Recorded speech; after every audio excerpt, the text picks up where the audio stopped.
नमस्कार, कैसे हैं आप लोग। मेरा नाम राज है। कोऑपरेटिव सोसाइटीज के एक्ट, बायलॉज, रूल्स रेगुलेशन वगैरह हम डिस्कस किया करते हैं। बायलॉज का जैसे ही एक प्रोविजन जानने की कोशिश करेंगे कि हमें लगता है कि हम कोई भी मैटर म्यूनसिपैलिटी को ले जाएंगे, पुलिस को ले जाएंगे या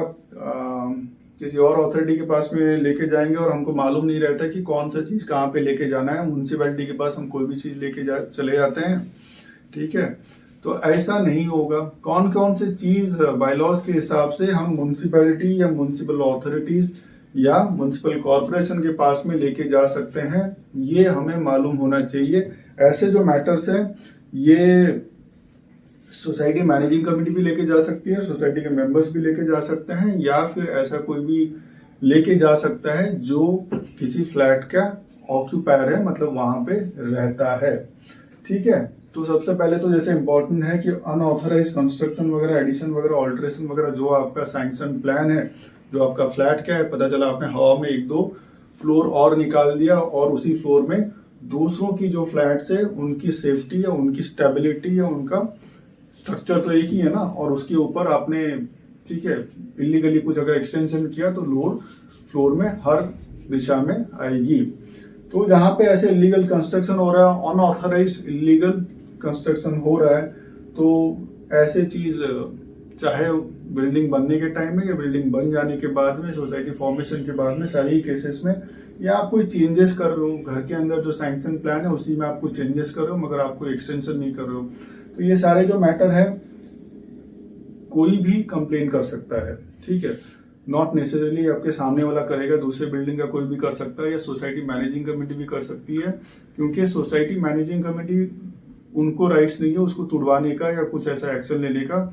वो कौन करेगा? वो म्यूनसिपैलिटी करेगी, क्योंकि सैंक्शनिंग अथॉरिटी जो थी, जो बिल्डिंग बना था, जो फ्लैट्स बनी थी, तब म्यूनसिपैलिटी थी, तो एक्शन भी म्यूनसिपैलिटी ही लेगी, ठीक है। So made by the builder चाहे बनाए, मेंबर चाहे बनाए, या फिर ऑक्यूपेंट, मतलब उस फ्लैट में अगर कोई रह रहा है, चाहे इनमें से कोई भी बनाए, सारे केसेस में ये म्यूनसिपैलिटी के दायरे में चली जाएगी। और फिर म्यूनसिपैलिटी जो भी एक्शन वगैरह उनको लेना होगा, MRTP, Maharashtra regional town planning act के हिसाब से, वो अपना लेगी, ठीक है। पानी वगैरह आपके यहाँ पे अगर ठीक नहीं आ रहा है, सोसाइटी का मेंबर भी कंप्लेन कर सकता है, सोसाइटी वाले भी, मतलब सोसाइटी मैनेजिंग कमेटी भी कंप्लेन कर सकती है, ठीक है। प्रेशर जितना आना चाहिए उतना आ नहीं रहा है, ऊपर पानी उठ नहीं रहा है, घर घर तक पानी पहुंच नहीं पा रहा है, या पानी में ही कुछ इश्यूज हैं, पानी की हार्डनेस के कोई इश्यूज हैं, या पानी के प्योरिटी में कोई इश्यूज हैं, तो ऐसी मैटर्स फिर आपको इन्फॉर्म करना पड़ेगा म्यूनसिपैलिटीज को, so that they come as soon as possible and they take action. Change of user by the members, जो ऑक्यूपेंट्स, आपका रेसिडेंशियल यूज के लिए, पर्पस के लिए, आप वहां पे दुकान चला रहे हो, आप वहां पे ऑफिस चला रहे हो, आप वहां पे पता नहीं और क्या क्या चला रहे हो, ठीक है, मीट शॉप चला रहे हो या और कुछ चला रहे हो, दारू बेच रहे हो, तो भाई साहब ये सब चेंज ऑफ यूजर इलीगल या ऐसा इस टाइप की चीज हो नहीं पाएगा, ठीक है। म्यूनसिपैलिटीज के परमिशन के बिना चेंज ऑफ यूजर करके वहां पे कोई चीज नहीं होगा, और जो इलीगल है वो तो बिल्कुल भी नहीं होगा, ठीक है। चेंज ऑफ यूजर में भी वही होगा जो लीगल है, after taking permission from the municipality. So building structure वगैरह का प्रॉब्लम है, बिल्डिंग जर्जर हो रही है, सोसाइटी मैनेजिंग कमेटी एक्शन ले नहीं रही है, या सोसाइटी मैनेजिंग कमेटी उसका स्ट्रक्चरल ऑडिट नहीं करा रही है, हो सकता है कहीं कहीं पे जैसे रेसिडेंशियल एंड कमर्शियल सोसाइटीज, ठीक है ना, दोनों फ्लैट्स एंड ऑफिसेस वहां पे होते हैं, उस टाइम में ऐसा हो सकता है कि बिल्डिंग्स खराब हो रही है, बट जहाँ पे कमर्शियल जो यूज कर रहे हैं उनको फायदा हो रहा है और वो रीडेवलपमेंट नहीं चाहते हैं, या कुछ और इश्यूज हो सकते हैं जिसकी वजह से कुछ मेंबर्स वहां का रीडेवलपमेंट चाहते नहीं है, या ऐसे भी हो सकता है by the lack of knowledge वहां का स्ट्रक्चरल ऑडिट वगैरह टाइम पे नहीं हो रहा है। म्यूनसिपैलिटीज के पास में उनके स्ट्रक्चरल ऑडिटर्स रहते हैं, उनकी एक एम्पैनल्ड लिस्ट रहती है, तो जैसे जितने नंबर ऑफ ईयर्स के हिसाब से बिल्डिंग्स की स्ट्रक्चरल ऑडिट होनी चाहिए, और ये सोसाइटी का काम है, सोसाइटी नहीं कर रही है तो member can raise the issues. And अगर बिल्डिंग की ऐसी स्ट्रक्चर की वजह से सोसाइटी के मेंबर्स की लाइफ हैम्पर हो सकती है या थ्रेट है, तो सोसाइटी के मेंबर भी ऐसी चीजें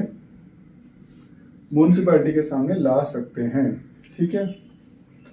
any other matter which fall with in the jurisdiction of the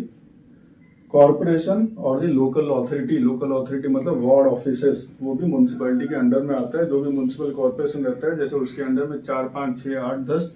wards भी रहेंगे, तो वो ज़्यादा भी रह सकते हैं, तो वो उनको वहाँ पे भी आप कर लो, और आप हेड ऑफिस जहाँ पे रहता है म्यूनसिपैलिटी का, वहाँ पे दोनों जगह पे कर सकते हो। ठीक है, अगर वार्ड ऑफिस नहीं ले रहा है तो वो ऊपर कर लो, सो दैट वार्ड ऑफिस में जो वार्ड ऑफिसर रहेगा या असिस्टेंट कमिश्नर जो रहेंगे, then they will be compelled to do necessary action. तो इसको छोड़ के जैसे ट्री कटिंग के इश्यूज भी हो सकते हैं, जैसे हम यहाँ पे देख रहे हैं एनी अदर मैटर। अब एनी अदर मैटर में मॉस्किटो ब्रीडिंग का केस हो गया, सोसाइटी एक्शन ले रही है, सोसाइटी छिड़काव वगैरह नहीं कर रही है, मॉस्किटो बढ़ते जा रहे हैं और अननेसेसरी वहाँ पे लोग बीमार हो रहे हैं, तो ऐसे केसेस भी म्यूनसिपैलिटीज के पास जाएगी। Municipality will take action, notice वगैरह भी दिला सकती है। उसको छोड़ के पानी वगैरह में अगर स्टैग्नेंसी है और वहाँ पे ऐसे सैनिटी मेंटेन नहीं हो रहा है तो भी हो सकती है। मान लेते हैं कि कहीं पे जैसे स्विमिंग पूल है, ठीक है, और स्ट्रीट लाइट्स के भी जैसे इश्यूज हो सकते हैं। आपकी सोसाइटी को टच करते हुए सोसाइटी का गेट के बाहर स्ट्रीट लाइट्स वहाँ पे चल नहीं रहे हैं, अंधेरे हैं, अननेसेसरी एलिमेंट्स वहाँ पे बढ़ते जा रहे हैं, जिनकी वजह से लोगों का आना जाना अगर ठीक नहीं हो पा रहा है, या सेफ्टी या ऐसी कोई भी चीज थ्रेट है, तो म्यूनसिपैलिटी के दायरे में आती है, वो करेंगे। ट्री कटिंग के इश्यूज हैं, कोई सोसाइटी या कोई दूसरे भी जैसे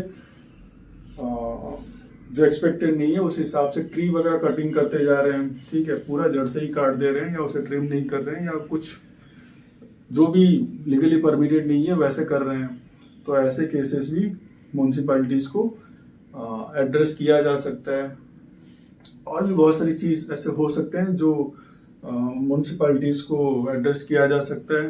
म्यूनसिपैलिटीज या म्यूनसिपल कॉर्पोरेशन को और क्या क्या चीजें एड्रेस किया जा सकता है, उसके ऊपर एक लंबा अच्छा वीडियो हम बनाएंगे। मगर आज इतना ही। तो कोऑपरेटिव सोसाइटीज के एक्ट, बायलॉज एंड रूल्स के अलग अलग प्रावधानों को जानने के लिए आप साथ में जुड़ रही है। आप सबका बहुत सारा धन्यवाद।